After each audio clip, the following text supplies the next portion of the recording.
And welcome to the DanniStories live stream. I'm Dennis Cole. You can call me Granny. I'm 63 years old, but I am organized as far as not many things, but my data, my research for my stories. I'm very organized. I'm going to let you in on a couple of secrets that I use to keep track of my data. The first one, I'm gonna change my capture here so you can see Obsidian. Now, Obsidian is a software for note-taking. And if you're not familiar with this, I've been putting things in little notepad files. I've got them everywhere. Notepad files for all the things that my character is wearing when I do a Daz Studio render. All the things that I changed around in View 2016 to make my backgrounds. And things on languages, because I'm creating some languages. So I do a lot of research on linguistics. So what does that have to do with you? You might tell me, well, Granny, I'm not doing nonfiction writing. Well, neither am I. But I write science fiction. If you write science fiction, the basic tenet of science fiction is science fiction. So you have to do your homework, girl.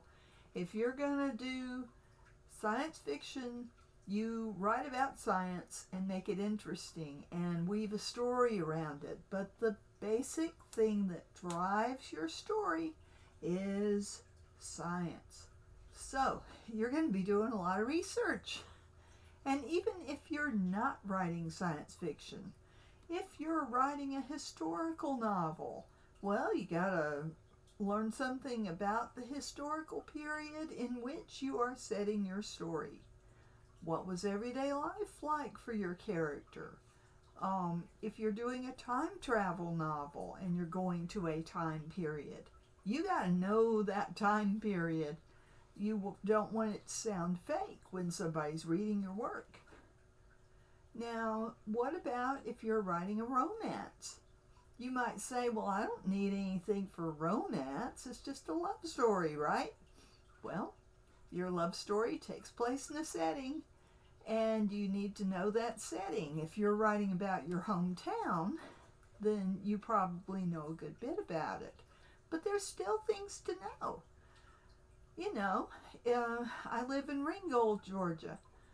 If you're going to set a story in Ringgold, Georgia, you need to know how most people talk. And there's a variety of dialects, I'll tell you. And it's not the one I'm speaking in, because I'm not from around here. But if you're writing about the South, dialects come into play. Because in Atlanta alone, I think there's something like 30-something dialects that people could speak who are natives. And then you've got the people who moved here from other places because they got transferred.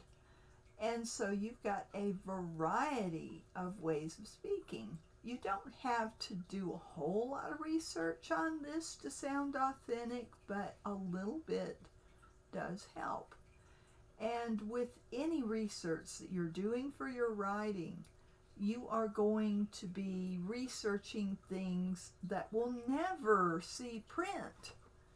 But you have to know them to be able to write about where your character is, where they're from, how they're dressing.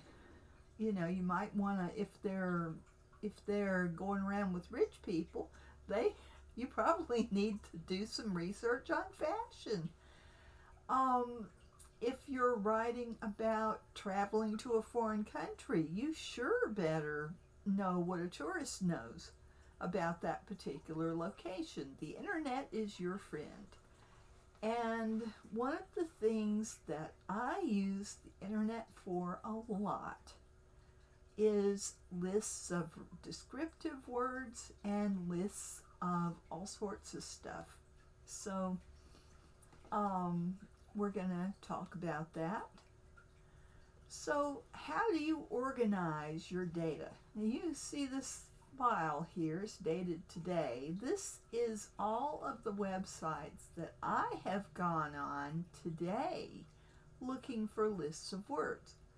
Not complete, but I'm going to share all of these links with you, beginning with the software I'm using this evening. So I am noting these links in Obsidian.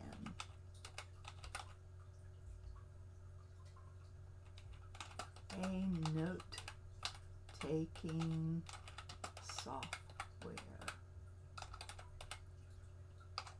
Now, you may be taking notes in something different. You might use OneNote, you might use Evernote, and whatever system you're using is fine. You do not have to drop what you're using and use what I'm using.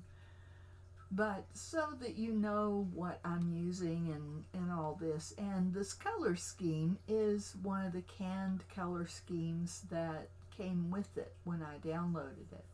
So if you don't have a note-taking software that you are really attached to, there's nothing wrong with those notepad files now. I'm not dissing you.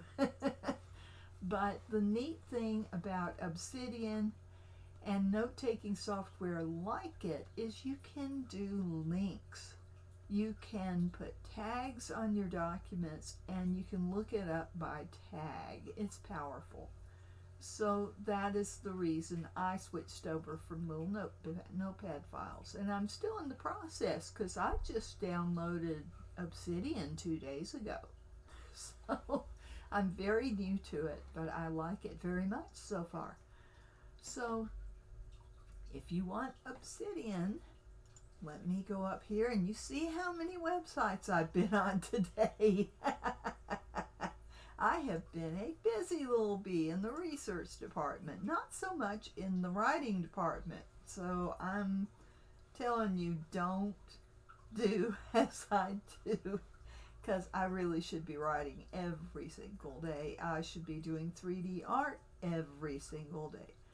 But I've been obsessed with languages for about a week, and I haven't gotten anything done in the other two arenas much. So, you know, I'm not totally organized. But if you want Obsidian,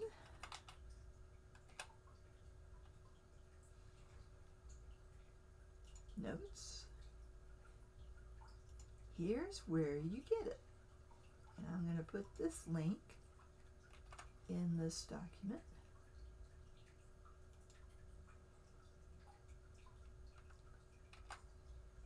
And I'm using LibreOffice, which is a free software. I can't afford to pay what Microsoft wants for their monthly fee. LibreOffice is free forever.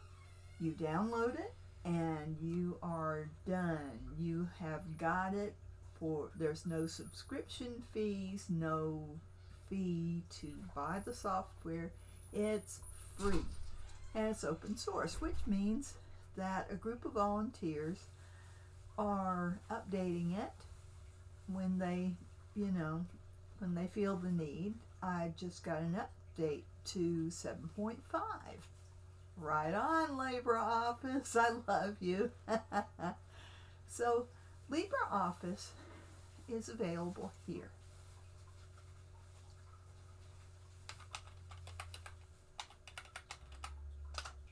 LibreOffice.org. And I will put this link. It's 7.2, not 7.5, 7.2. But I am very happy with LibreOffice. I am able to use it. So I'm going to put this link here.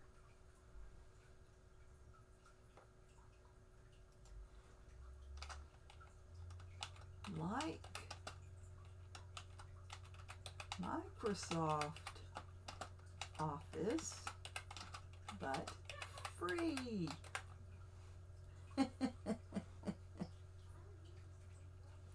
Alright, so now you know where to get it. I'm going to put these links up here.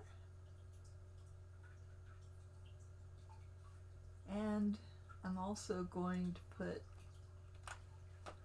if you're writing, you probably need to review your grammar unless you're an English major and you know it backwards and forwards. Just saying, English is complicated. So let me edit. Okay, I'm just going to put this right here. Boink. There we go. And I will see who's in the chat. Oh. No Tamer Beast Contest. Hello. Welcome to the live stream. Okay, so I'm gonna go back over here and I'm gonna change my capture to the internet, because we're gonna look at link. Okay, I'm gonna go over here. Yeah, I just copied this table off of the internet, and I have a whole bunch of links to various and sundry lists. So if you want this one, I'll put the link in here. Alright, so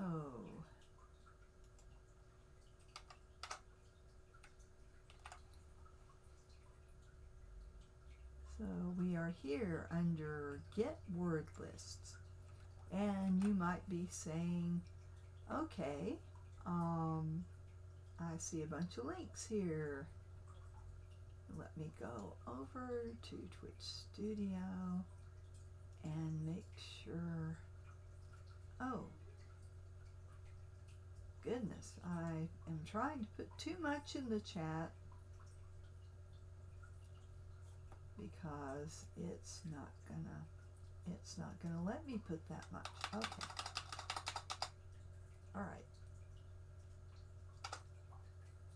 Okay, there's Obsidian.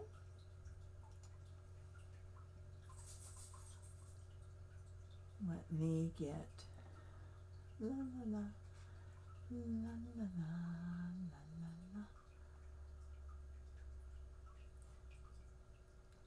Alrighty.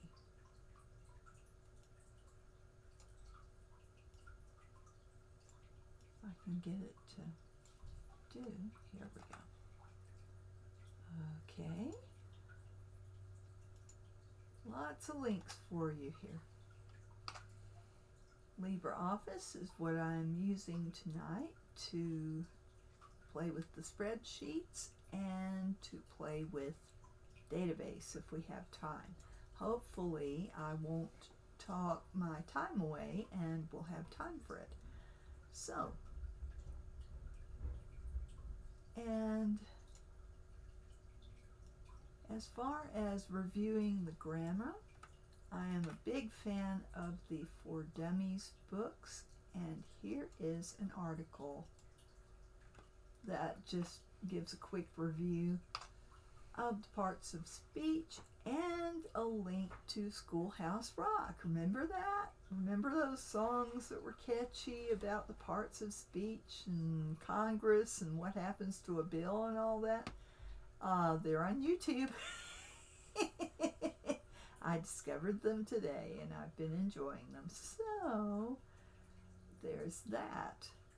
And let me start with getting word lists.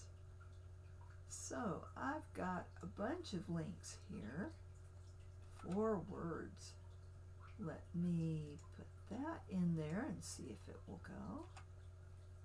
Oh, all right, well, here's some of the places that I've been today. I've been a lot of places, a lot.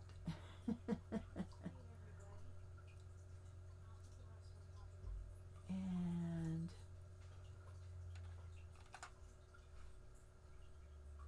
as a writer, you are going to want a list of all sorts of descriptive words, right? So here's a bunch that I found just surfing the internet today. And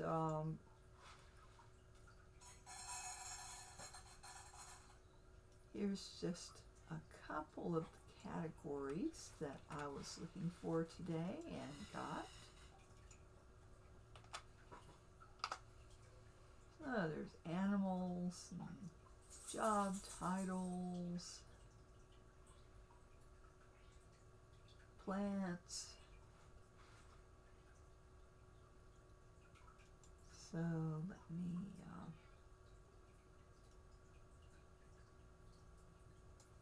certifications, historical periods, all sorts of stuff. And if you have any questions, feel free to pop a question in there and I will try to answer it. It is tricky when I'm doing stuff. Very tricky. I have a hard time watching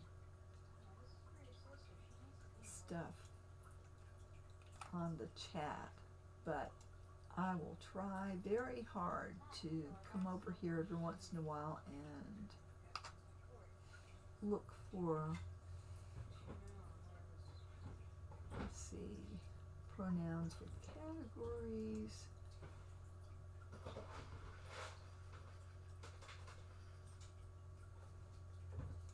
Verb lists. A lot of the writer sites have lists of action verbs and things like that. So I am just posting some of the things that I came across today. Lots and lots of links for you. So feel free to check these out if you want.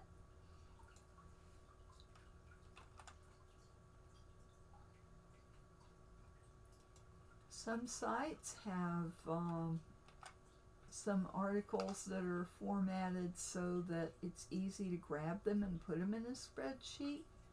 Others, not so much. So it really depends on who's writing the list. And I'm just going to finish up with plugging these in for you. And I actually found a list of determiners. That's a fairly new term as far as the parts of speech. It is a combination of several other categories, but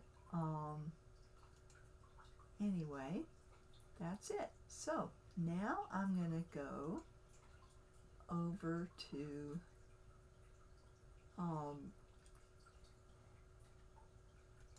I'm going to demonstrate how to copy things over to a spreadsheet. Now, if you've never used a spreadsheet before, this is what it looks like when you open a new one.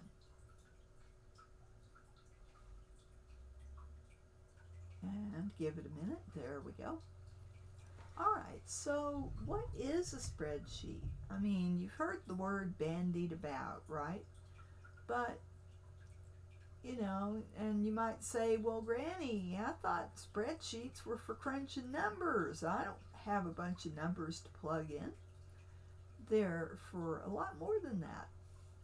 One of the neat things you can do with a spreadsheet is use it as an intermediate step to put things in a database. And you might say, database? Well, what's that? Think of the old style phone book. The Atlanta phone book used to be this thick. And basically a phone book is a database. You've got the person's name, you've got their address, you've got their phone number. So you've got 3 fields for data, which is the stuff you write down about them. So if you look at the spreadsheet, it's got A through whatever, and if you go over to the side, watch the letters. It starts over with AA, AB, AC, and goes to way out there, and I can keep going. And then it starts over again. So you've got an unlimited number of columns out here. The only limitation is your computer. If you have a file that is too big and it takes forever to churn away and finally open, then you know you've got too much data in your file for your computer's processing power. So you can split the file or something like that, or just make little ones. If you're on an older computer, you might want to stick to little files. If you're on a phone or a tablet, you may not have a whole bunch of room to be able to put your note files together. So if you're going to use a spreadsheet, I strongly suggest you dust off your computer and do this on it. If you're not on a computer, there are online ways that you can work with stuff. The Google suite of stuff is very good. It's got Sheets, which is a spreadsheet program, so you can do what I've been doing on a Google Sheet file. So you have options. It's just not as easy from my standpoint. But then I'm not a phone person. I am a computer person, because that's just how I, once I started learning about computers in 1986, so yeah, a long time ago, and I became a computer tech in 1989, which was still in the DOS days. You didn't have pictures. You had gophers. If you got on the internet, there was a gopher. It had menus with letters. It was like a Chinese menu. One from column A, one from column B, right? And there were articles that were text, no pictures. I mean, you could do these weird little ASCII pictures, the 8-bit graphic stuff, but you really didn't have pictures. It was 1995, and I was working in a library, Georgia State University library to be exact. And the girl that did the maps came up to me and she says, "Hey, check it out, we've got the World Wide Web." And I said, "Huh? What's that?" She says, "Come on, I'll show you. We can see pictures." And I'm like, "Ooh, show me." So I started using Google in 1995 because all the librarians were using it, and it was far better than any other search engine of the day. these librarians were doing searches that were paid searches. They had to be extremely quick and efficient about getting information off the internet. So it was, Google was like, because they could do searches quickly and they could do it accurately for the professors and the researchers who were paying them to look up stuff for them.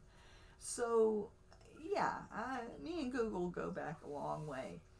It's not perfect, but I do like that they are inclusive and they listen to their employees. I wish a lot of corporations would do as Google does. And anybody who's worked for Google, give me a comment. Tell me how you liked it. I would like to hear from somebody, because I don't know anybody that actually worked at Google. I just know what I see on the internet and the news stories and whatever. So, all right. So we've got a blank spreadsheet, and you're new to this. Now, I'm on a Windows machine.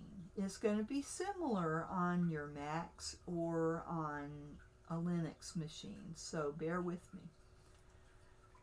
On Windows, most softwares will have a File menu, an Edit menu, a View menu, an Insert menu, maybe a Format menu, Styles, maybe Sheet. They're not going to have that. This is something that spreadsheets have. Each one of these little spaces is called a cell. And if you're going to paste something in here, now I'm just going to teach you just enough to be able to do your lists, because I am not a wizard when it comes to spreadsheets. I did have to work with them on the job a little bit when I worked in the library, but I did not get very good at it, and I did not take any courses. They bought me books. So I studied the books and tried to learn a little bit, but I wasn't in the job where I needed spreadsheets long enough to have to learn it. So I know a little bit. A little bit may be a dangerous thing.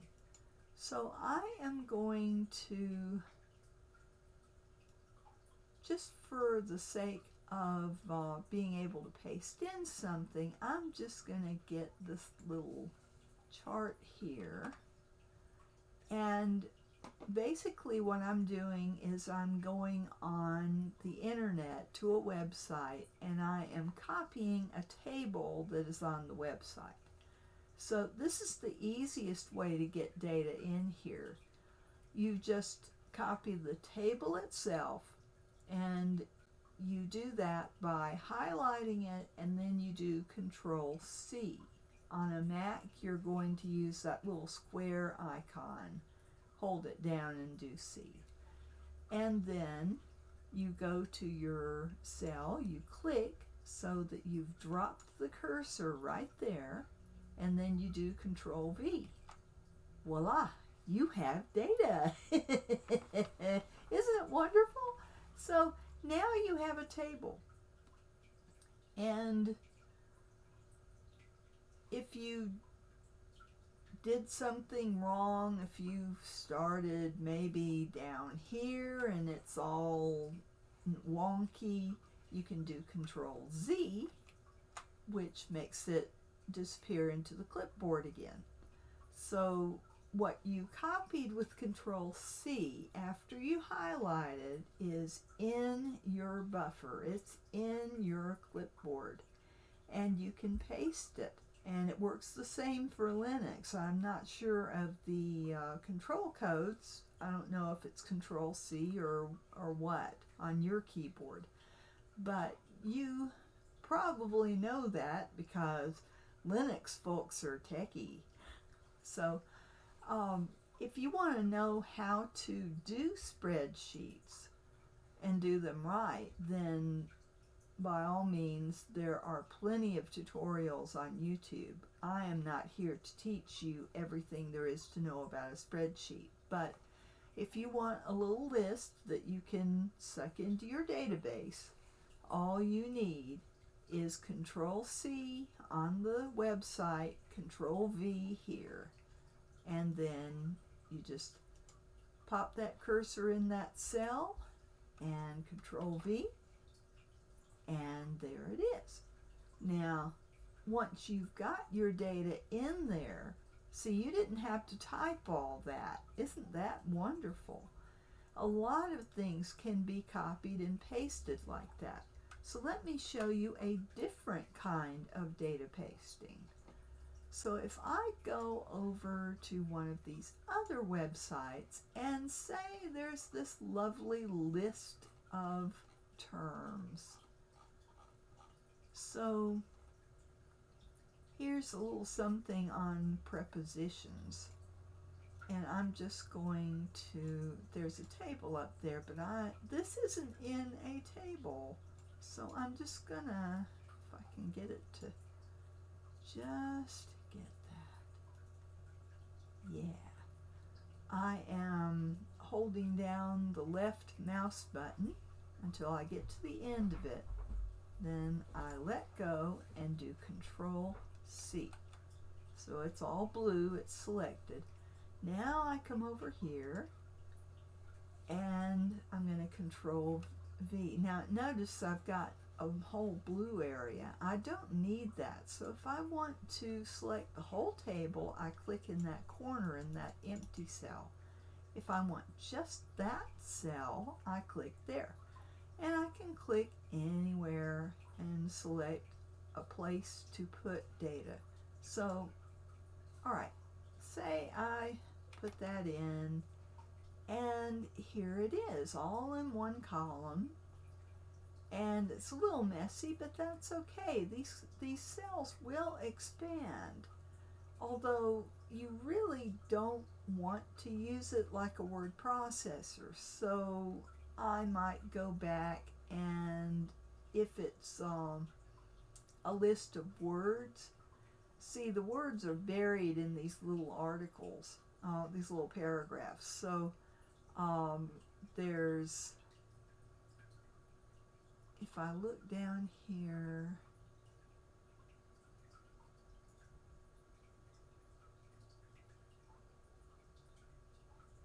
by, with, and on. So if I want to take by, with, and on and put that by itself, I can do that. I can highlight it and Control X to cut it, and then I can put the cursor in the next cell, paste. Voila, there we are. Or if I want it to be individual words, I can do that too.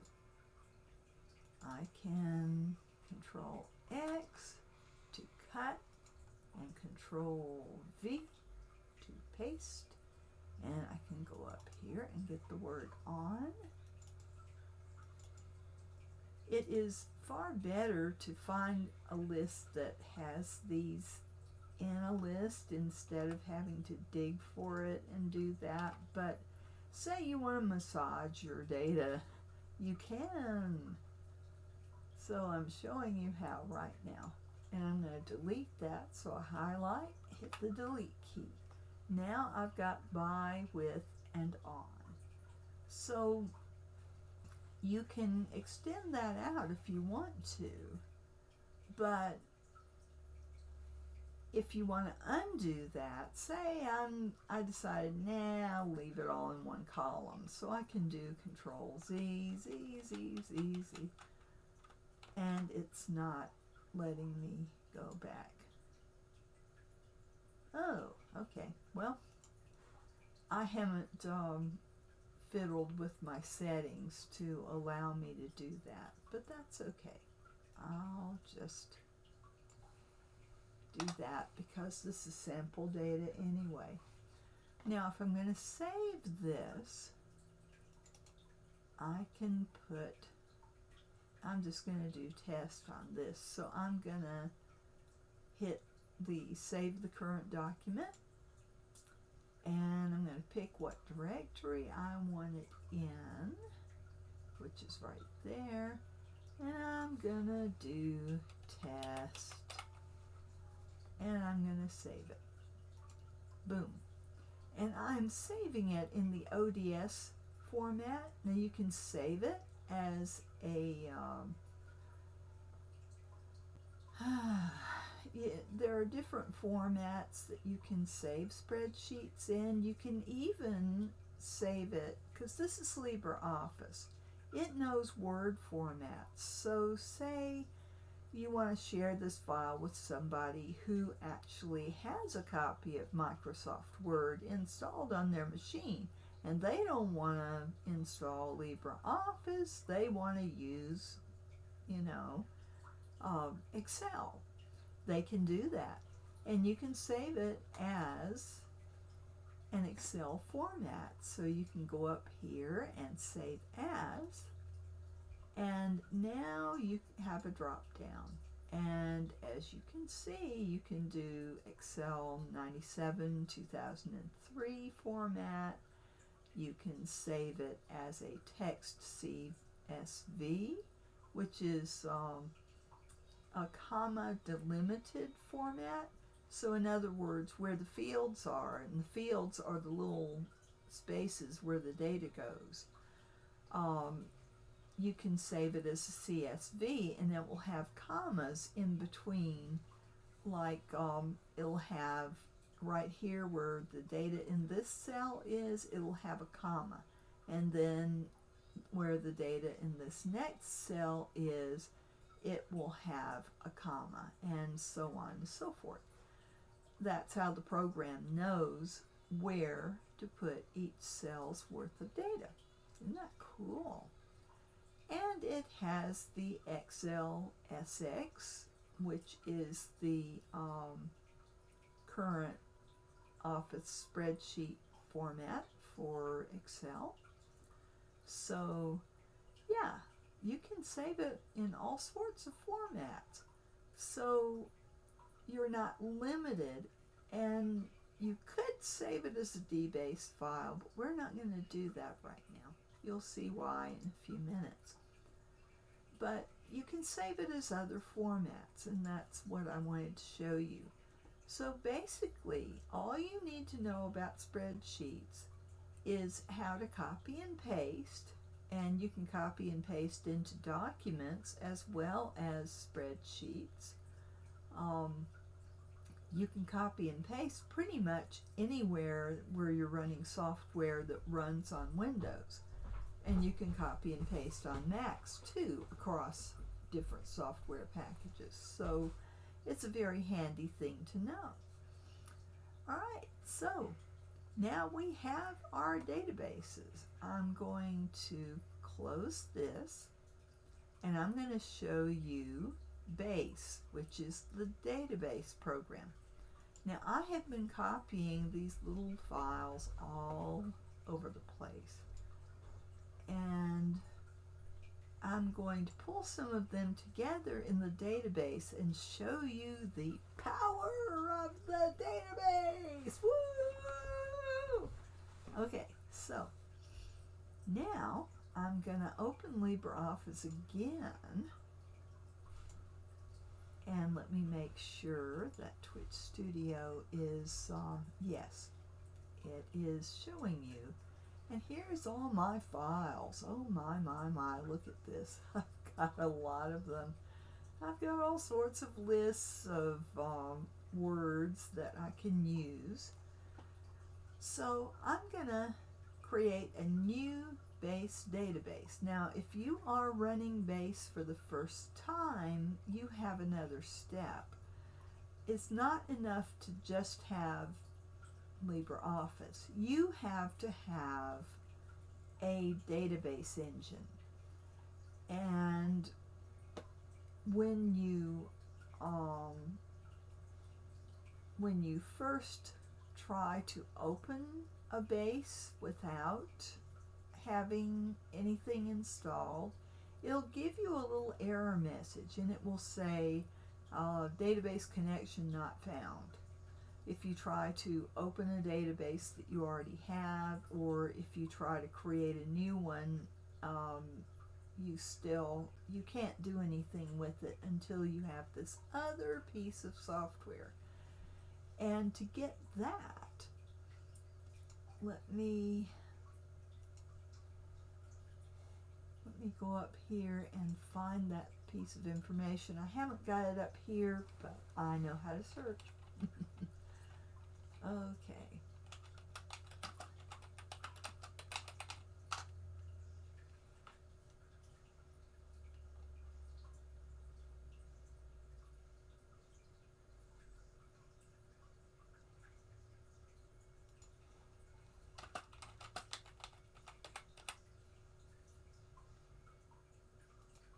And I will put a link to it.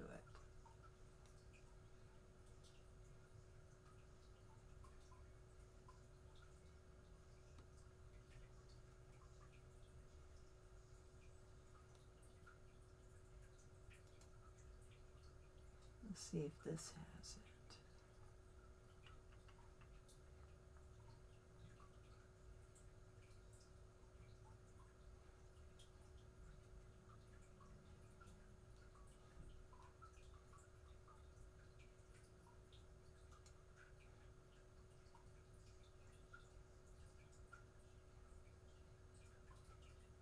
Now let me find it because it's been a little while. Oh yes. Here we go.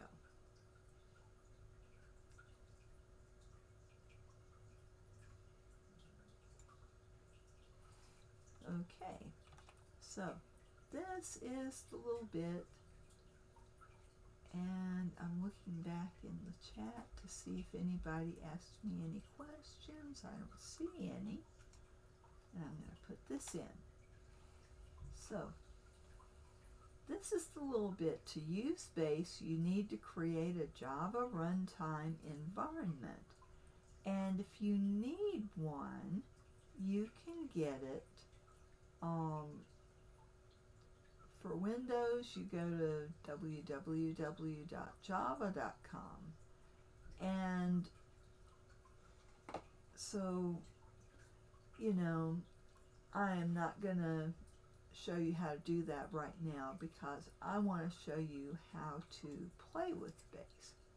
But if you go to the Java thing, just get the most recent version of Java that is the stable version, and it just has a little installer. You download it, run your virus checker on the file and make sure that you're not downloading anything virusy, and then when it checks out okay, then you can just double click it wherever you downloaded it. Double click the exe file or the MSI file. I forget which package it has, but then you just tell it to do its thing. It takes just a couple of minutes to install, and then you can start up your LibreOffice and you can click on Base Database. So here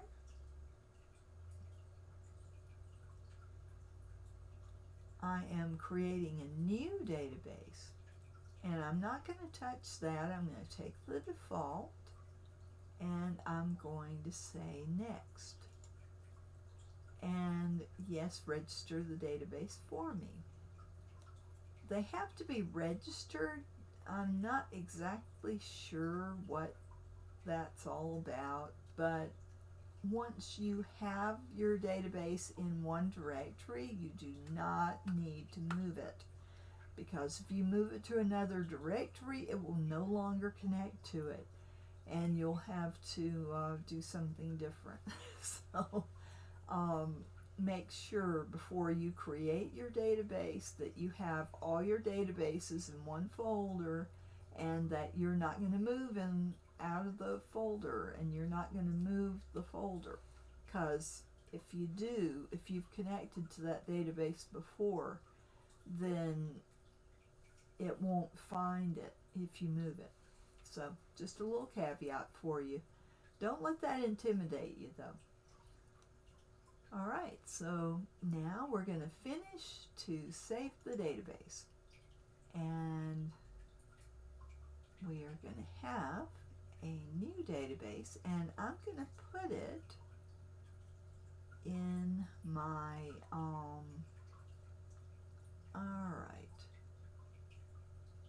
I don't want to put it here. I want to create a, let's see.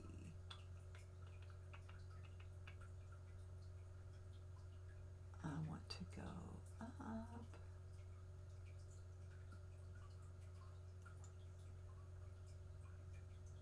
And I have several places. I'm going to put it in my base folder.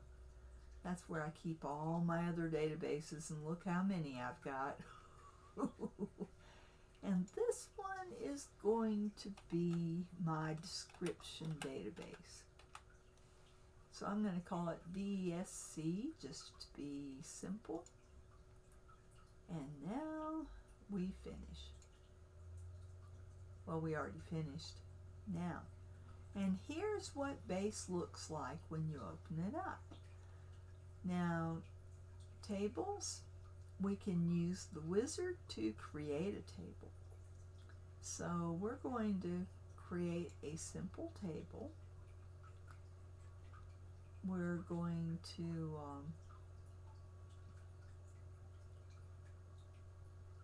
it's got some canned ones. You can do tasks. You can do assets, events, orders, contacts, expenses, and all this stuff.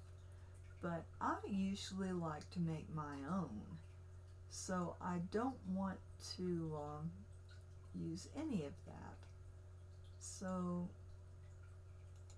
I'm going to do personal, and we've got all sorts of things there, but I'm going to, yeah, that's really neat that it's got that already. But, and authors, so if you want to, if you have co-authors, you might want to do that. There's all sorts of stuff, library, DVD collection, household inventory. It's really cool what you can do with a database, but I want a blank one. So really, it doesn't matter which one I pick because I'm just going to have just a couple of fields in here. You can add more later. So I'm going to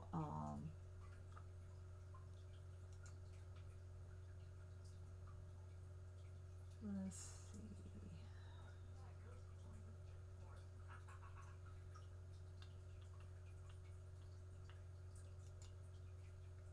All right, category ID and category name.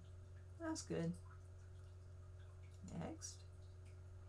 Now I'm going to set the primary key. It's very important for every table you create that you create a primary key. So I'm going to do set primary key. I'm going to automatically add one with auto value. That's very important. So you don't have to remember, well, what number did I leave off on anyway? And if you put the wrong one in, then it's not going to be consecutive. So good database practice, always add a primary key and auto value. Or you can do existing field. I have category ID, but I'm going to automatically add. And now we're going to create the table, and we're going to call it description.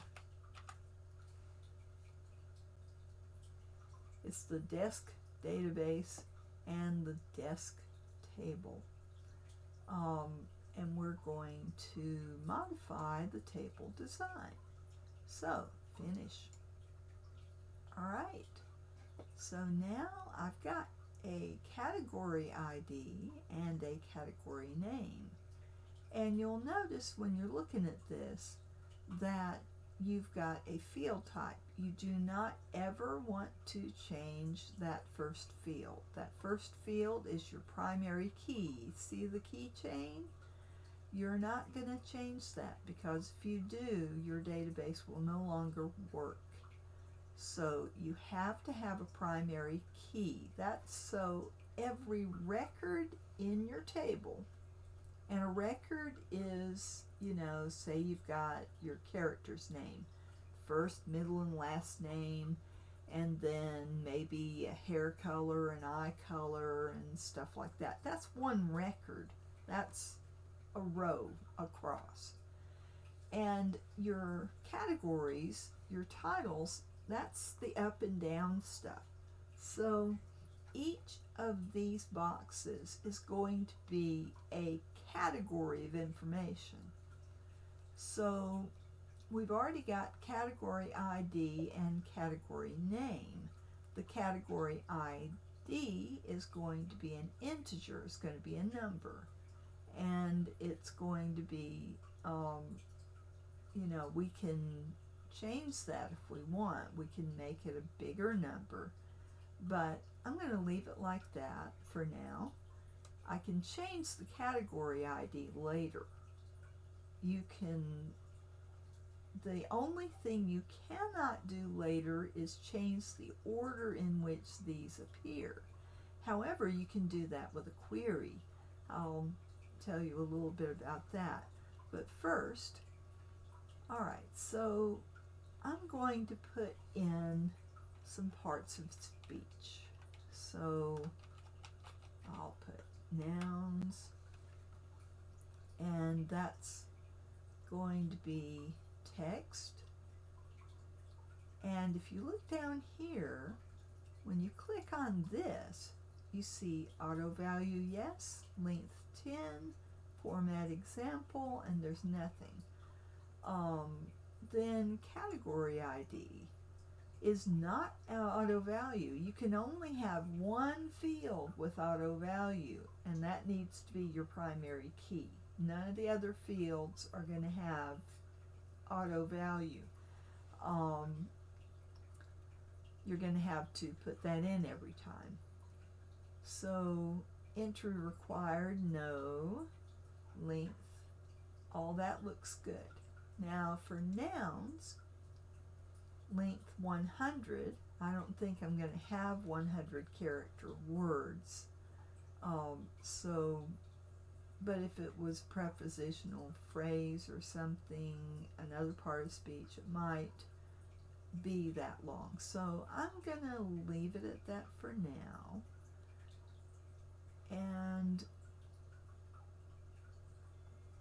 that's just variable character is, it can be numbers or text.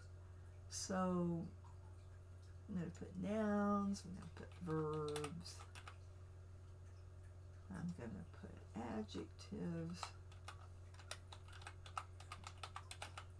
and I'm going to put adverbs, because those are the descriptive words that I'm going to be wanting to use. So now I've got these categories, and category name I may not need, but I'm going to leave it in for now in case there's another category I want to add, and I can add more fields later. So I'm going to save it, and you can put a description out here. That just make notes to yourself about what your fields mean, and it's a good idea to take a screenshot of this so that you know what you've got. And now I'm going to close this, and when I close this, it's not going to close my database. All I'm doing is closing the editing screen for my database, for my table. The database is all the tables, queries, forms, and records in your database. So the database desk is different than the table desk. So now if you look down here under tables, I've got one. So now I can open it up and it looks different because I'm not editing the table itself. I am now adding a record. So category ID, I could make that an N for noun, V for verb, A for adjective, but then I'd have to have something different for adverb. Or I could just do a number. So now at this point, I can paste in data if I want to, or I can import tables. So I've shown you how to make a table from scratch. If you're just going to type in as you go, this is the way to do it. If you're going to use those tables that we copied to spreadsheets, now is the time. We're going to go open, open. And we're going to look here. We're going to go to word lists and we're going to do relative pronouns. And it opened it as a calc file.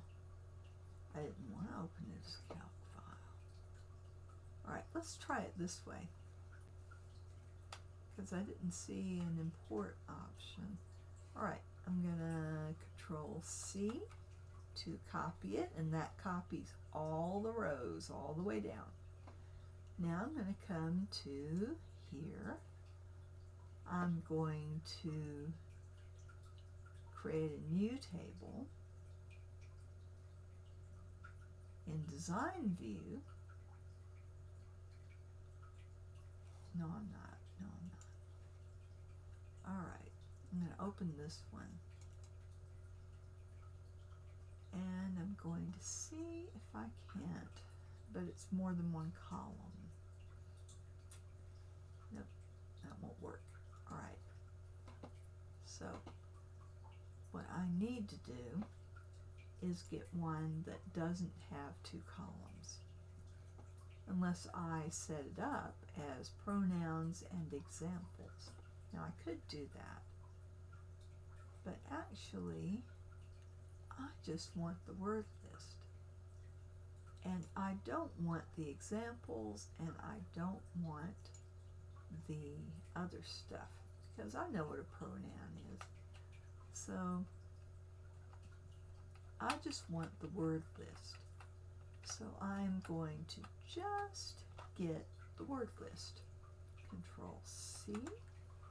And now I go over here and I need to alter this. So I'm going to edit. I right clicked it and I went edit. Now I'm going to add relative pronoun. Now notice that I don't have any spaces in here. When you are naming your field names, you cannot have a space in there. You can have a dash, but you can't have a space. You're very limited on what you can put here. Now you can have it display differently if you do a report. And I'll talk about that a little bit too. So basically here, I'm just going to have my relative pronoun category here. I'm going to save it. And now, and I've got 100 characters per word to play with. So now I'm going to close that.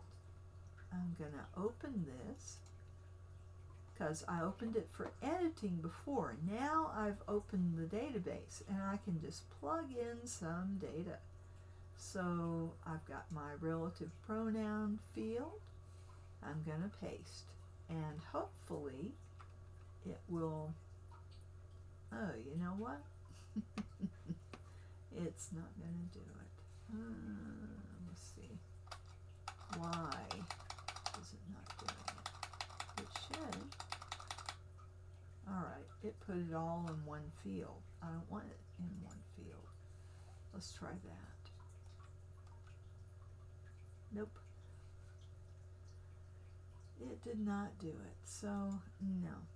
This method is not going to work. Some of this is trial and error for me. It has been a while since I've done this. Now, I'm not going to save it. I'm just going to back out of it. No, I'm not going to save it. Alright.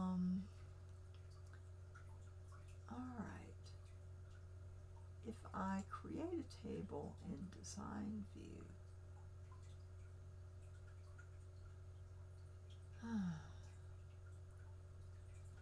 maybe because it's got too many. So I'm going to do an ID field. And then I'm going to do relative pronoun. Alright. And very important, when you make a new database, you don't want to leave until you have done yes on entry required. You want to make it primary key. So you got the little key there. So you want it that way. And you want this to be integer, not varchar. So you're going to go up here and you're going to do integer. And it needs to be auto value, yes. And this is the only field type that you can do auto value on. And you can only have one field per table that has auto value. So now I've got my primary key set, I've got my integer, and we're gonna, instead of calling this ID, we're gonna call it RP ID, because we're going to have other ID fields. It's just a lot less confusing if you have a name that describes it better. And since I've got 10 characters for that to play with, I'm going to spell out rel, and I'll do PR. Oh. Okay. Now I've got a more descriptive ID field for this. Okay, now I have it. I'm going to save it. And this table name is going to be relative pronoun. One. Alright. And I'll show you what you can do with these when I get a couple of them made. So now I have relative pronoun. I'm going to try to, it didn't work. Oh, I hate it when it doesn't work. Well, alright, so I've got the field. I've got the fields. I don't need to save it because I didn't put any data in there. I backed out of it. Now, if I have that selected and I go edit,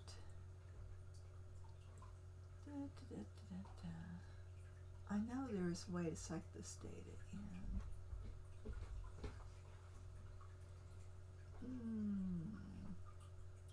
Let's see. I was expecting it to be right here. It's not. So let me look through and see.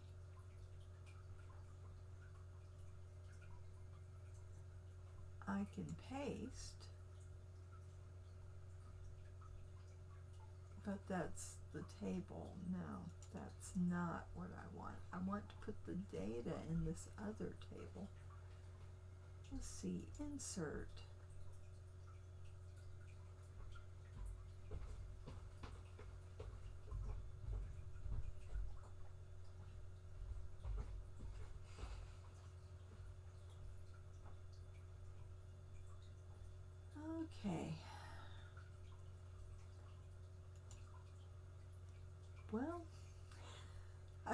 done this before. I just can't remember how I did it. Oh. Let's see. So how did I do it last time? I've got all these nice tables. I want to suck them into the database. And how do I do that? How do I do it? Okay.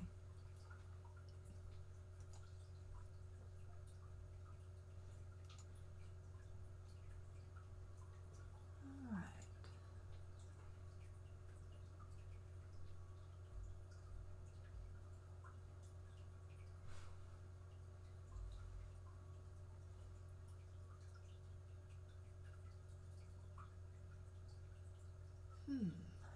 Well,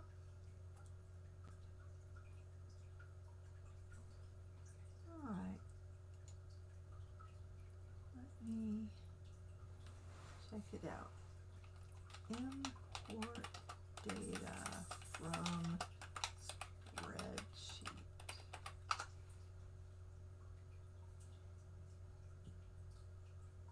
Okay.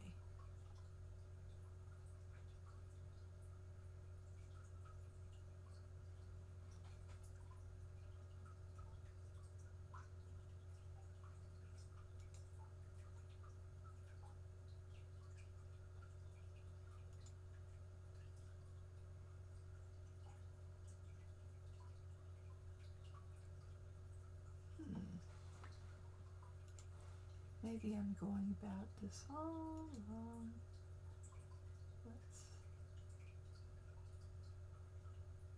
I tried open, it didn't work. So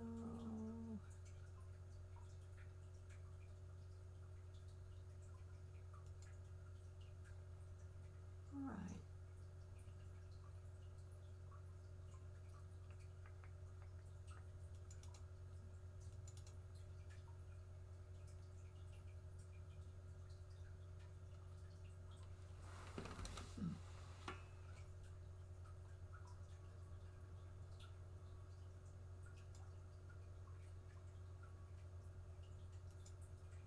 And this is a CSV file.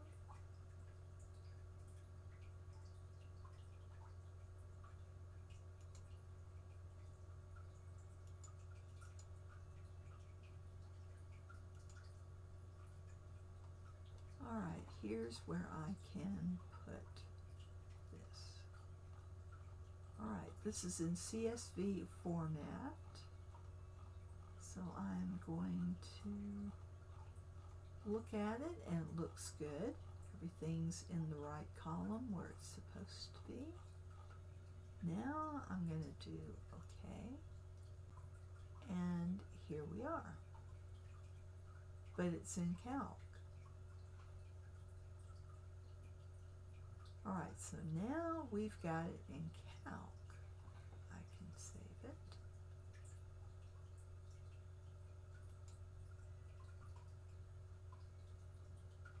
I'm going to use ODF format, which is ODS. Open Document File is what ODF stands for. So if you save it in ODF format, then OpenOffice can use it.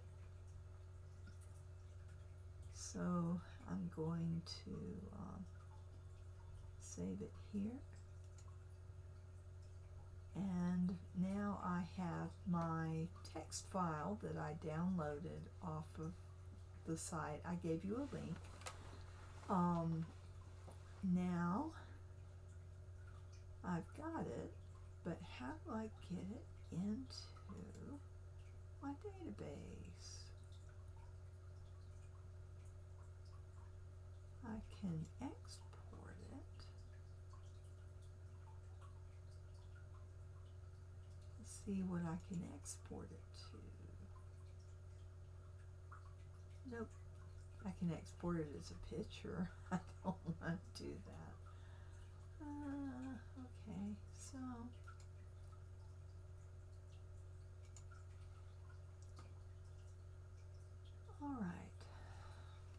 I know I've done this before. How did I do it? Oh, maybe I used the insert. Alright, this is saved. I'm going to close it. I'm back to my database. Let me do insert. Now, data, refresh. If you've made a lot of changes in your table, that's what the refresh is for. It doesn't change anything, it just lets you know what changed. Because sometimes if you're making a whole bunch of changes, it won't quite do that for you. Let's see. Let's see.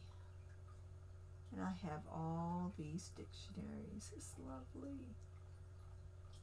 I imported every dictionary they had. But, and I can check for updates, but I've already no new updates. I didn't think so, because I just got 7.2 LibreOffice last night. So, or earlier today, actually. Maybe I need an add-on to do this?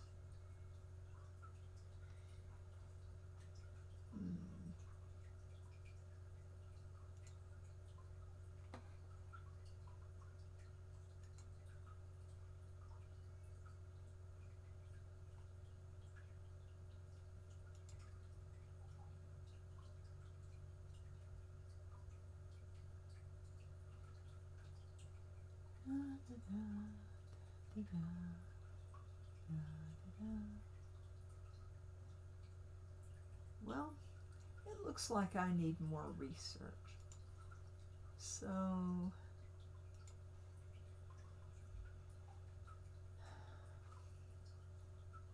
I am not happy. I wanted to show you how to import your data. And I can't figure out how to get it in here. I know I've done it.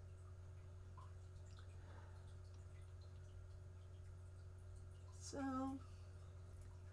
anyway, let me open one of my other databases and I will show you what I've already done. So, I can go to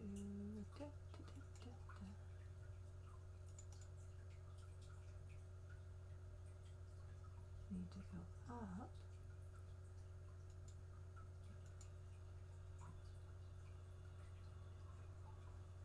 Alrighty.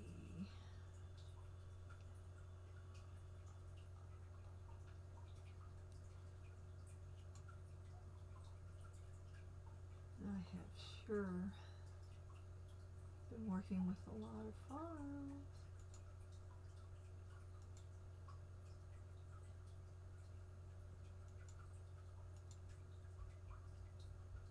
Let's go back up and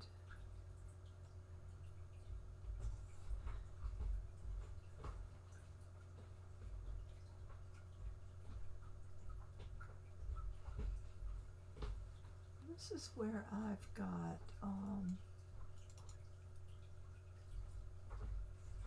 my assets.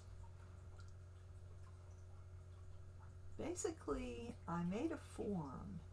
Now, this is the beauty of databases. You can have your tables underneath. It's like a layer cake. And then you put a form on top of it. So you choose what information you want to see in your form, and you can see what is there. So I use this control right here, and I can step through my database. And where this came from is in DanniStudio. There is an option when you use the little software tool that they have to bring the stuff that you've bought and the freebies and all that into DAS Studio.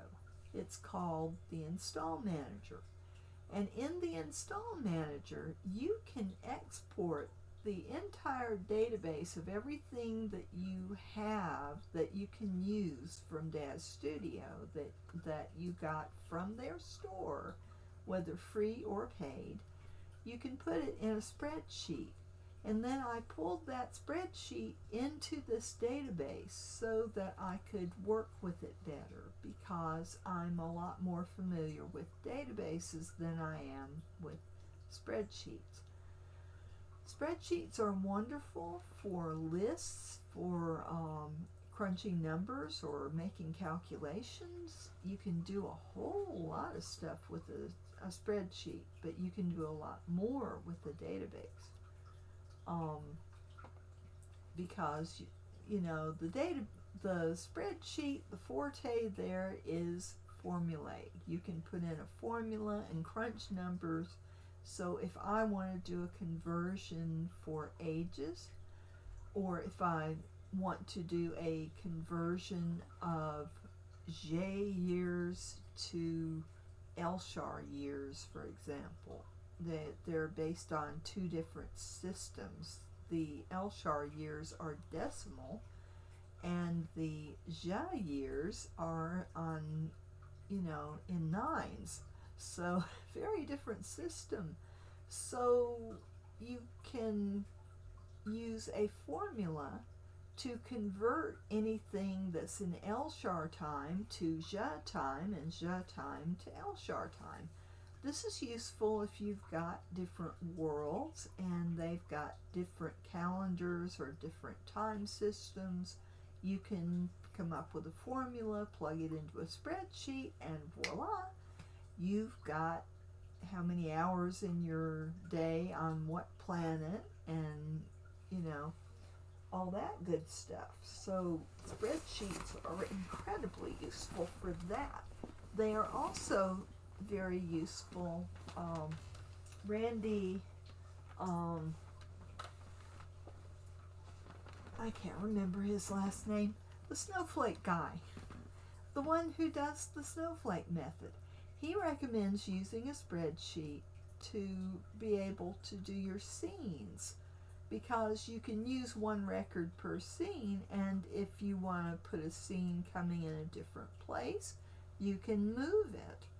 And that way it's pretty easy to do. And so spreadsheets are very, very useful for a whole lot of things. You can actually have a form on a spreadsheet where you put in information and it will, act on that data some way or another.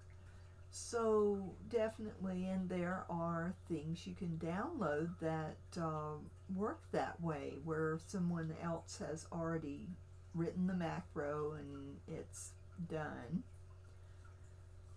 But what I've done with this form here is I can see every one of my assets, and I can see how much I paid for it, when I got it. I can add comments. I can,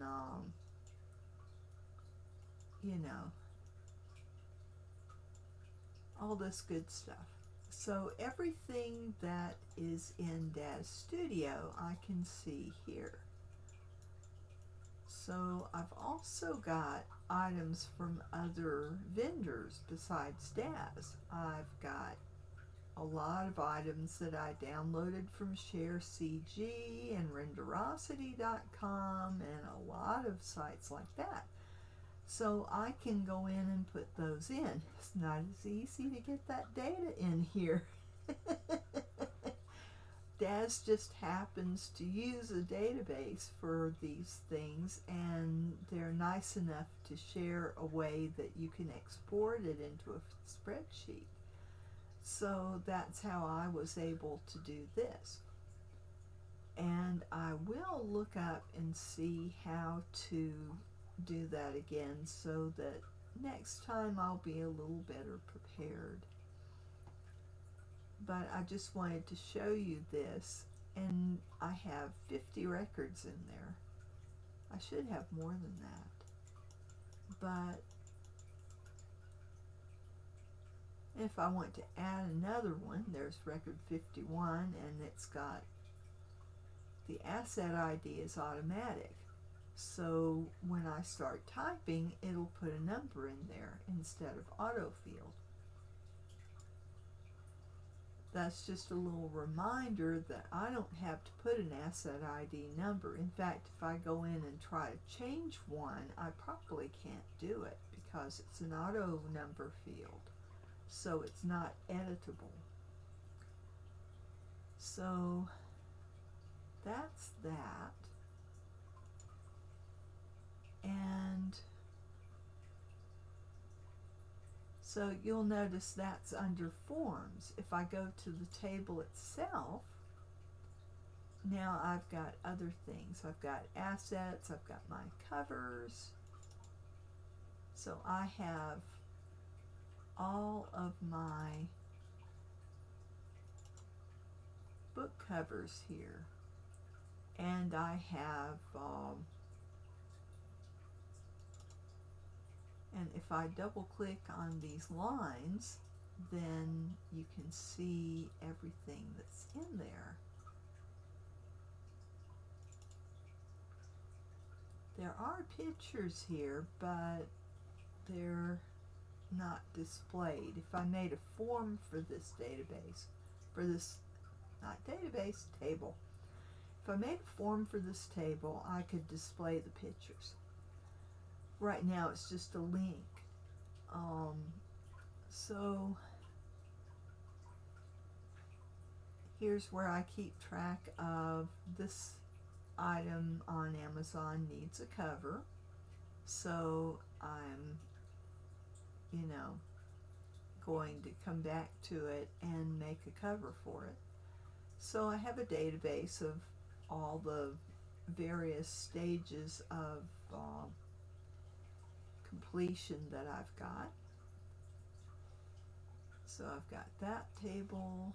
I've got FaceGen, which is a software for taking a photograph and making a 3D model out of it. And I've got all of my faces that I've made. There are more I need to add, but for right now, that's what I've got. It's a lot of work to maintain these databases, so I don't always go back and update them, like I want to. And this, I've got photos, but I've just got the entry for the photos. Because there again, I need a way to display that. And I've got my Kindle database of every story that I've got on Amazon Kindle, when I submitted it, and if it needs anything, and I can tie all of these together with queries. So if I'm going to write a query, here's what I do. I can use a wizard. Say I want to come up with the asset category IDs don't mean much. So if I want to translate that, I can do that. Oh, that's all of them at once. I want just that one. And the asset ID. Now I'm going to have the model. That's going to be the name of the model. I'm going to have a description. And I'm going to have what category it is, if I've got that. I don't seem to have that. So, alright, if I just want to see these 4 bits of data, now I can do next, and I'm going to sort this by the description. And now my search conditions. I'm going to have, if I had two tables, then I would define, okay, this field in this table is the same as this field in another table. So hopefully I've got the same name for the same kind of data, right? So if I was working with more than one table, I would do that. Also, this is the search, so I want all the records. So I should see all the records if I leave it blank. I may be wrong on that, but I can go back and edit if I need to. So, detailed query shows all records of the query, and I'm just going to leave that like it is. I don't need grouping, aliases. And if I wanted to change these names, I could make it pretty. I could put a space in there.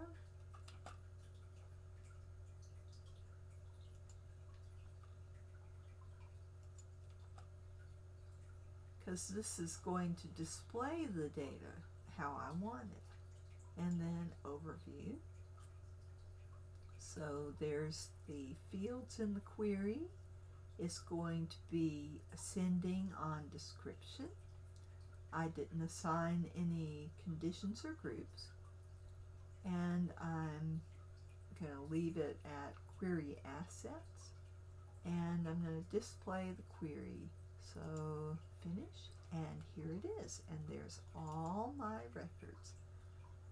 And I told it to do ascending on description. Well, I haven't got any data in that field, so now I need to go back. So I made a mistake. I'm going to right click, edit, and here is the list of my fields. That's all the fields in the table. So I can add a different one if I want. So if I don't have a description, then I don't want to have it sorted because there's nothing there. But the model, I want ascending. So I'm going to save this because this is the fields in my query. So these are the 4 fields that I want. That one I probably don't even need to show because there's no data there. So if I just have these free fields show, I've got the model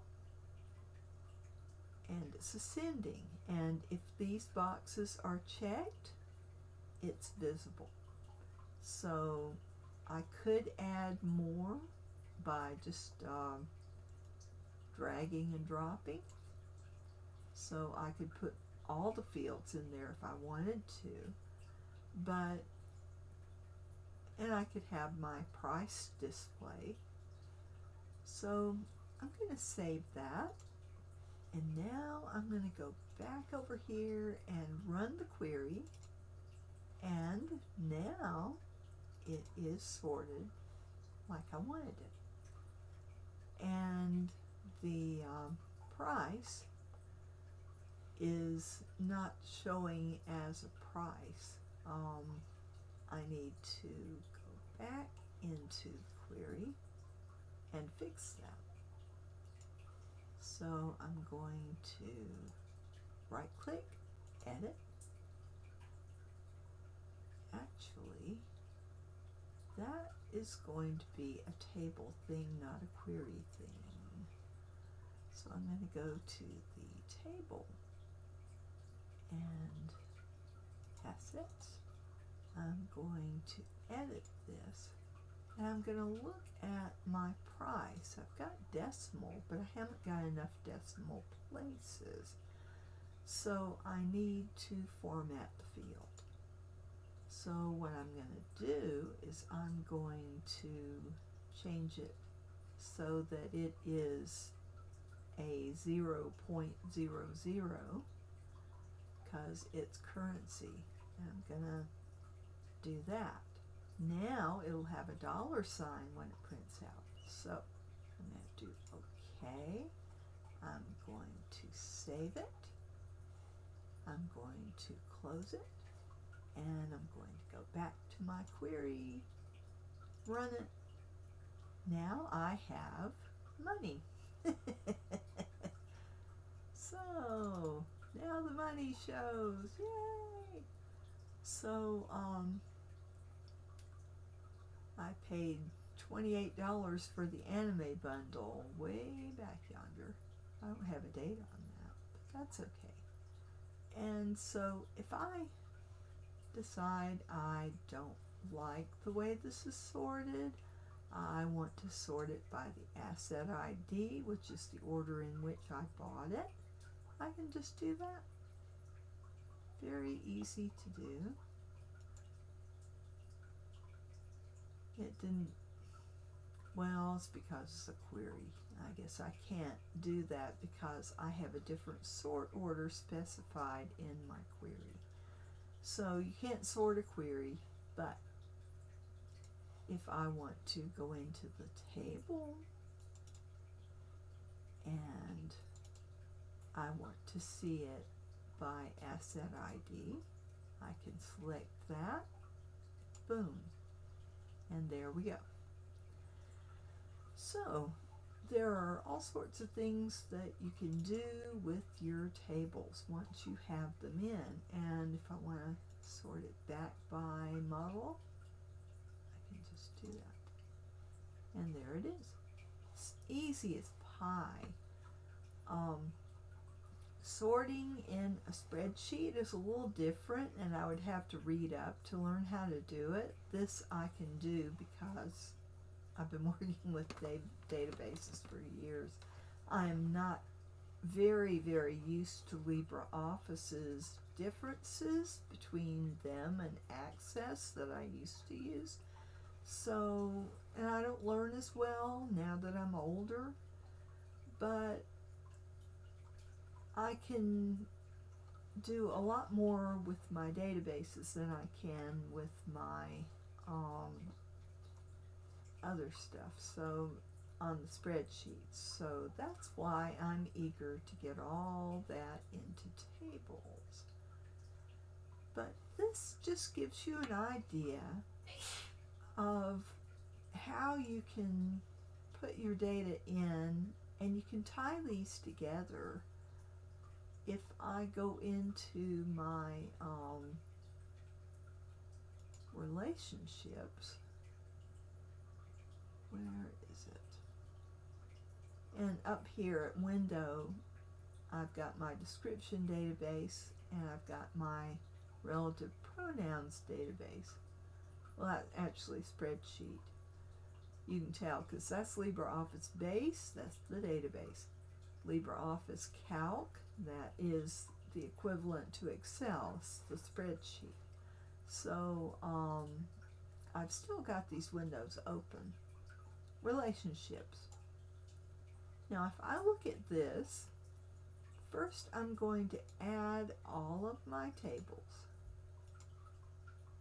And I haven't worked with this very much, so you're going to get to see how this relates.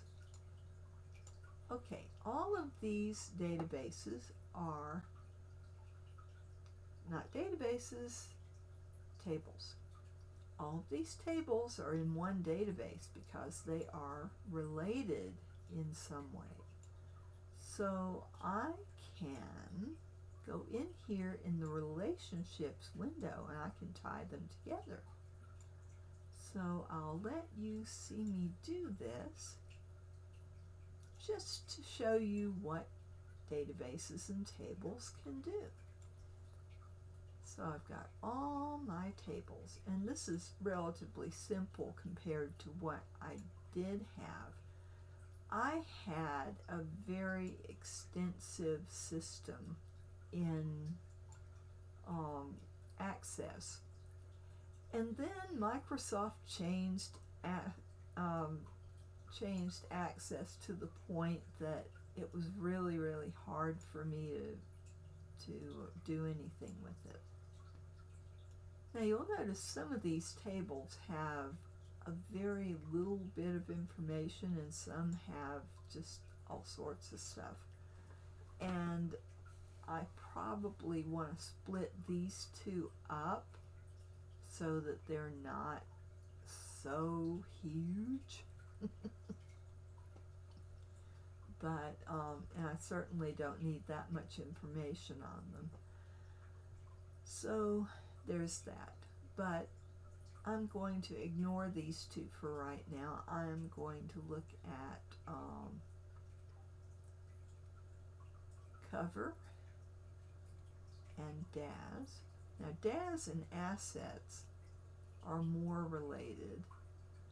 Cover goes with images. DAS and Assets go together. And FaceGen goes with FaceGen, photo and images. And Cover goes with them. So now I've got them arranged. This doesn't change the order in which my tables are in back on the other screen. This just makes it prettier to look at. So if I want to tie my assets to my DAS, the first thing I'm going to do is figure out which of these fields I want to tie to each other. And I just need one. Now I have a double key here, product ID and package ID. The combination of the two makes a unique number, and that's why. So that is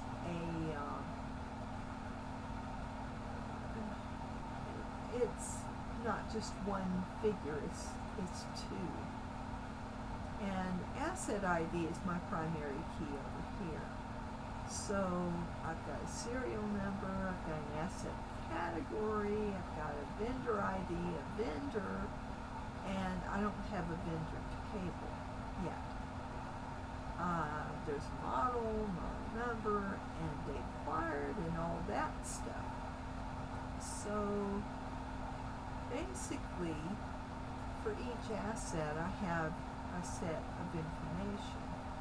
Now, in the DAS database, I've got product name and some other things, tags. So there's an order ID, and there's a product ID, which is probably the same thing as model number, but it might not be. So from this, probably model and product name are the same. So I'm going to tie this, and which way I drag this is going to make an inside join or an outer join. So I want to think about, okay, do I have a one-to-one relationship here? Do I have a one-to-many? A model is only going to have one model number. A product name is probably going to be pretty unique, but it might not be. But from what I saw, I didn't have any duplicates in model number. Product ID and asset ID are probably my point here. So I'm going to drag this over and see. Now you get this little window, and you can decide whether to update each other or not take any update action, or do a cascade update. And same thing for update, which is just when you modify your data, or delete if you delete records. So I'm not going to take any action on this right now. So I'm going to see if this will work. Now,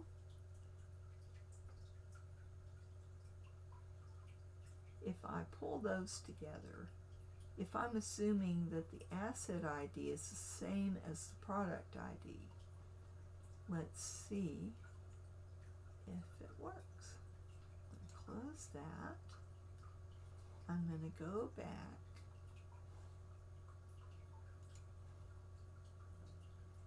Yes, I want to save that. All right, now I'm going to pull up assets, and I'm going to look at the asset ID.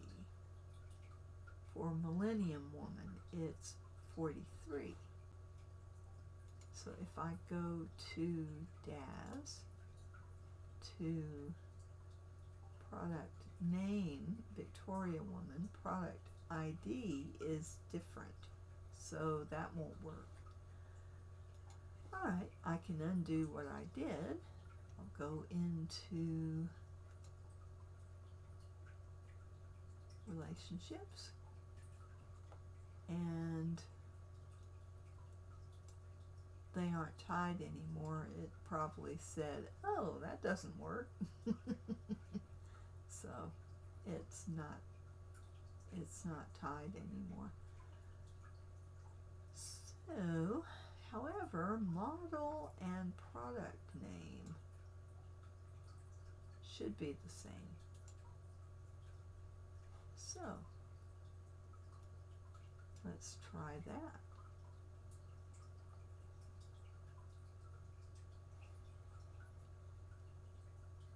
Now I'm going to save that. I'm going to close this. And now let me look at assets and Millennium Woman, Victoria 1, and go over to DAS.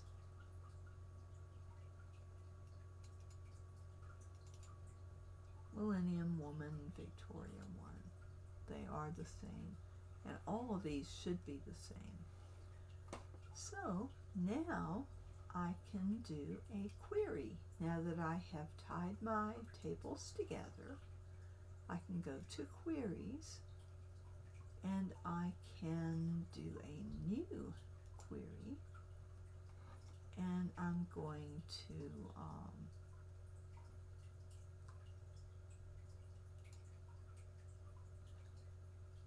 go to table assets, and I'm going to go to table DAS, boink. Next, I'm going to sort by model, then by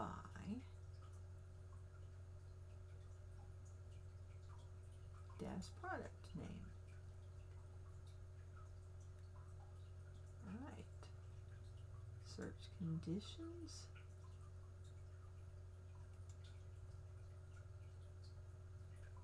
Model is equal to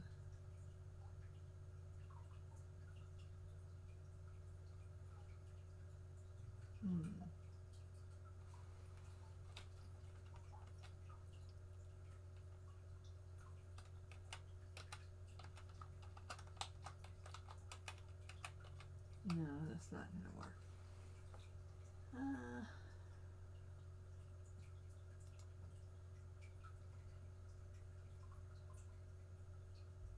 So I'm going to leave this blank.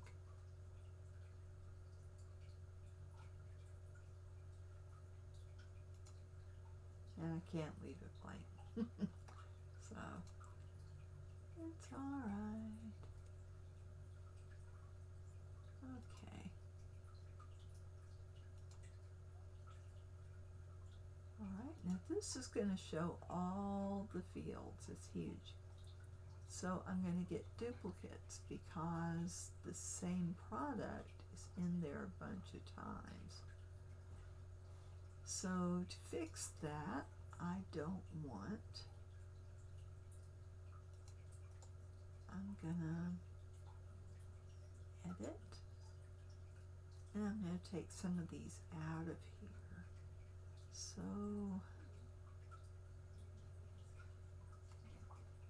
from Daz, I am not going to display the product name.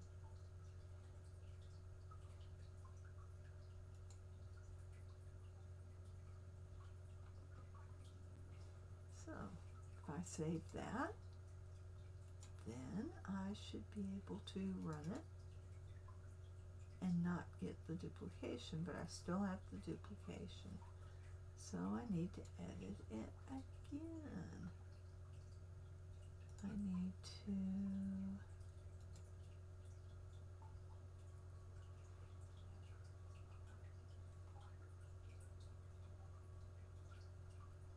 totally, what I need to do is redo this query. Because it's a mess. So don't do what I just did. I'm going to delete it. And it said, do you want to delete this data?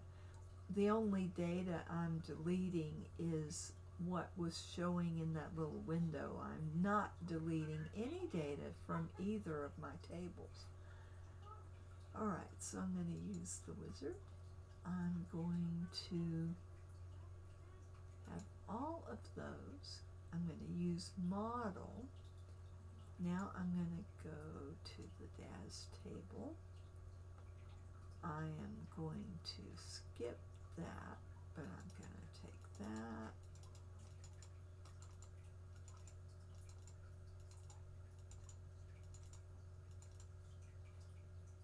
Alright. I'm going to sort it by model. Query assets model. Alright.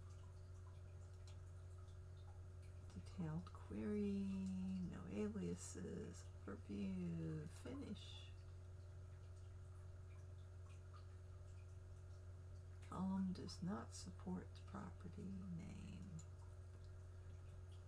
Which column?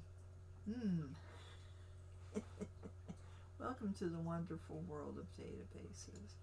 Sometimes things don't work and you have no clue why. So let me see.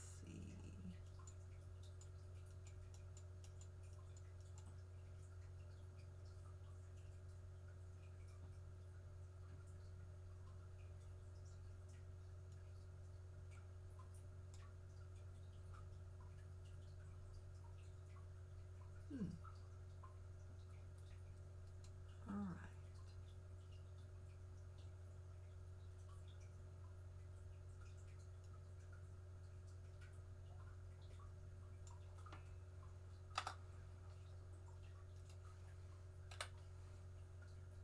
Okay. I wish it would tell me which column. So let me take a couple of columns out and just see. Well,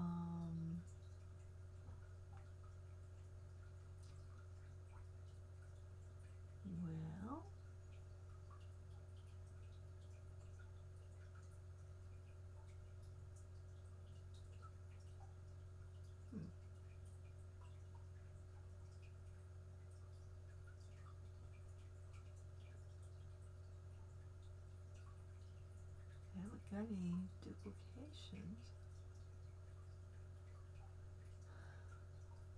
The DAS order is different than the asset ID.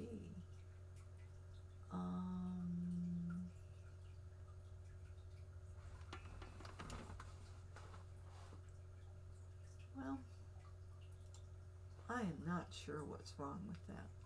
But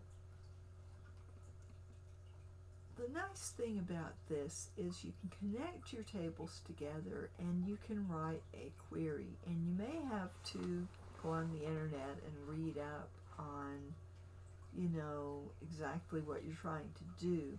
If you're doing something very simple, say you're going to, say I just want to see the information from both tables. So I'm going to take that, I'm going to go to the DAS table, I am going to grab the product ID and say I just want to know what order it was, the date. Let's keep it simple. Alright. And I'm going to sort it by model. And I'm going to leave that blank. I'm going to leave that blank. And here we are. And I've got that. Okay, let's see if it likes that. I'll just, the property name.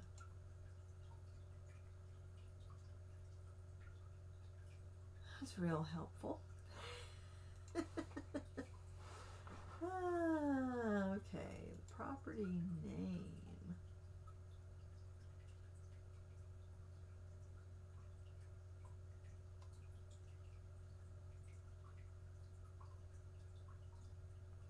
Oh, did I do that? Let's go back.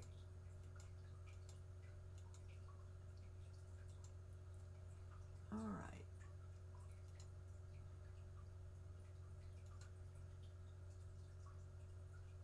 Okay, I want the DAS table.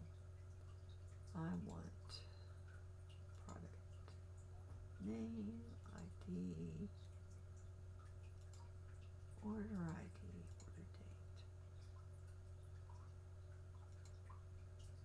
If I chose the query instead of the table, then maybe that's what it's complaining about. Asset table. All right. So I'm going to take the asset ID. I'm going to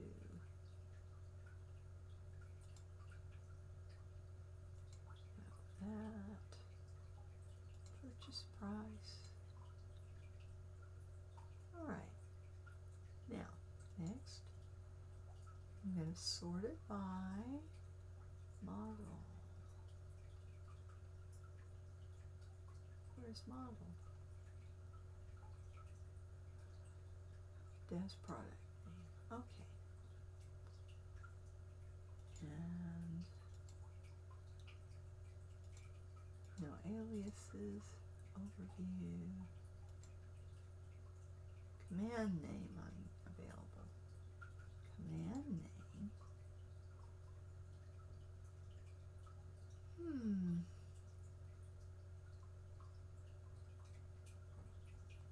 Well,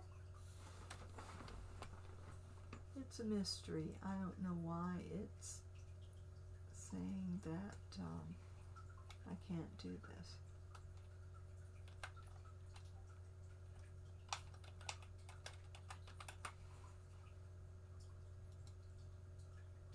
Nope, it has nothing to do with the name, and I don't know why this is the only thing I can think of is that those fields aren't equivalent. So I'm going to go back into relationships and, oh, they aren't related. So it didn't like my attempt to connect those two fields. So, answered my own question. But you probably won't have complicated setups like this, right? So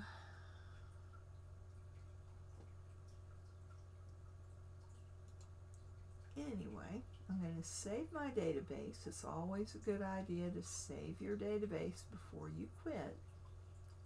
And it is 10 o'clock and I am tired. So I'm going to just close everything up and I will work things out. I just need to do some research, and maybe next time I'll be a little more polished. But basically we talked about how to find these lists of words, where to go to get them, and how to put them in your spreadsheets. Now, once I figure out how to get them into base again, because I don't retain things. I had a very bad head injury when I was 9 years old, and a lot of times I think I know how to do something until I actually start trying to do it. So this is why a lot of my live streams are this way, but I am letting you know about that because my live stream is all about disabilities and how to function despite them. And what's important is that you get out there and try things. It may not always work out. Tonight didn't quite. But at least maybe you learned a little bit about spreadsheets and how to install your base. And I will come back Friday and we will do database and I'll be better prepared. In the meantime, I hope that whatever you're working on is going better than my project right now. But that's the thrill of writing. There's always something you can do. And it's a whole lot of fun. And you can get, if you're not actively writing, you can get started writing with 15 minutes a day. It's not a time eater. It is a way of expressing yourself and getting your emotions down on paper. And it doesn't have to be about you to have that cathartic effect. So I wish you well in your writing, and I hope that some of the links that I provided are helpful. And next time, which will be Friday night, hopefully we'll do database. So hope to see you there, and let me go over to the chat and check it before I go away. So I don't see any questions. Let's see who's here. Hey, Fanny Tick, good to see you. I hope that you've enjoyed the live stream, and I've enjoyed the live stream despite the problems.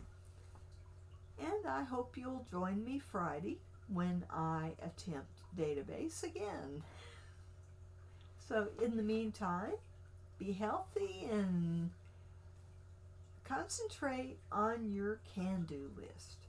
If you have a can-do and a can't-do list, and for us disabled people, that can't-do list can be pretty long. Just don't pay attention to it. Concentrate on what you can do. That can-do list is your friend. Make believable, achievable, measurable goals and tackle it in small bites. You do not have to do your entire to-do list today or even next week. Just concentrate on the things that are most important, the 2 or 3 things that are most important for you to do tomorrow when you start fresh, because it's 10 o'clock at night. Don't try to squeeze it all in tonight. You've got time. Life will go on. I hope that hope your projects are going well, and I will see you Friday. Take care, and I'm going to end the live stream now. Bye-bye.